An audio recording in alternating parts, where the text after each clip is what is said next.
अस्सलामुअलैकुम वरहमतुल्लाहि वबरकातुहू। आज के लेक्चर में हम सीखेंगे कि ता ख़त दीवानी में किस तरह लिखते हैं। तो चलिए शुरू करते हैं। सबसे पहले आपने जिस तरह से बा में 3 कत लगाए थे, बा की जो लंबाई थी, इसी तरह आपने ता लिखने के लिए भी यहाँ पे 3 कत लगा लेने हैं। फिर उसके बाद आपने लाइंस लगा लेनी है, जिस तरह से आपने बा में लगाई थी उसी तरह से आपने ता में भी लाइंस लगा लेनी है। बा में जिस तरह से आपने तीसरे कत के बाद 1.5 कत लगाया था, उसी तरह से आपने ता में भी यहाँ पे 1.5 कत लगा लेना है।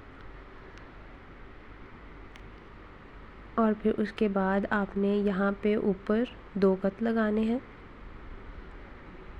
ये थोड़ा सा डिफरेंट है बा से। 2 कत लगाने के बाद आपने इस तरह से छोटी सी लाइन बना देनी है। अब आपने शुरू करना है ता यहाँ से यहाँ तक लेकर जाना है 90 डिग्री के एंगल पे। तो हम इसको नीचे को ड्रैग करेंगे, ऊपर से थिक होगा फिर थिन होता जाएगा एंड पे। लेकिन एक चीज़ आपने नोट करनी है कि जो हमने स्ट्रोक शुरू किया था यहाँ से, ये भी 90 डिग्री पे है, और जहाँ पे एंड हुआ है हम इसको लेकर आए, ये भी 90 डिग्री है, बिल्कुल स्ट्रेट। तो ये चीज़ आपने हमेशा याद रखनी है।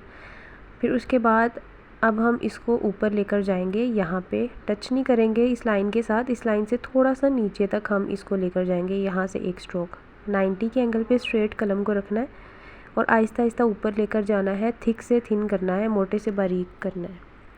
इन दोनों के दरमियान फासला आधे कत का होगा। फिर आपने दूसरे कत के बाद एक सीधी लाइन इधर यहाँ पे एक लगानी है, डॉटेड लाइन आप एक लगा लें इस तरह से। और आपने ये जो ऊपर एक लाइन लगाई थी यहाँ पे, इसको नीचे आपने थोड़ा सा लेकर आना है और यहाँ से आपने 2 कत बनाने हैं। इस लाइन के आगे से आपने शुरू करने हैं, ठीक है, जो आपने ऊपर लाइन लगाई थी। इस तरह से ये 2 कत हमने बना दिए और यहाँ पे लाइन लगा लें। सो ये दोनों कत आपने इस लाइन के बाद से शुरू करने हैं, ठीक है।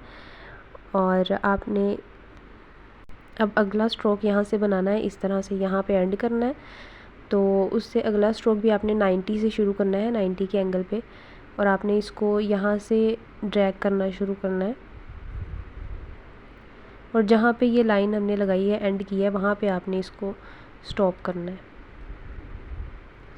इन दोनों के दरमियान फासला भी 1 कत का होगा। इन दोनों के दरमियान 1.5 कत का फासला है, यहाँ पे 1 कत का फासला है, और यहाँ पे भी 1 कत का फासला है, और यहाँ पे ऑब्वियस है कि 2 कत का फासला ही होगा। आज के लेक्चर का जो डिफ़िकल्ट स्ट्रोक है वो है ता की एंडिंग।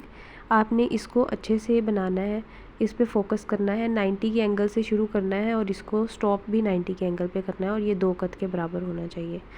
तो ये था हमारा आज का लेक्चर। अगर आपका कोई सवाल है तो कमेंट्स में पूछ सकते हैं। अल्लाह हाफिज़।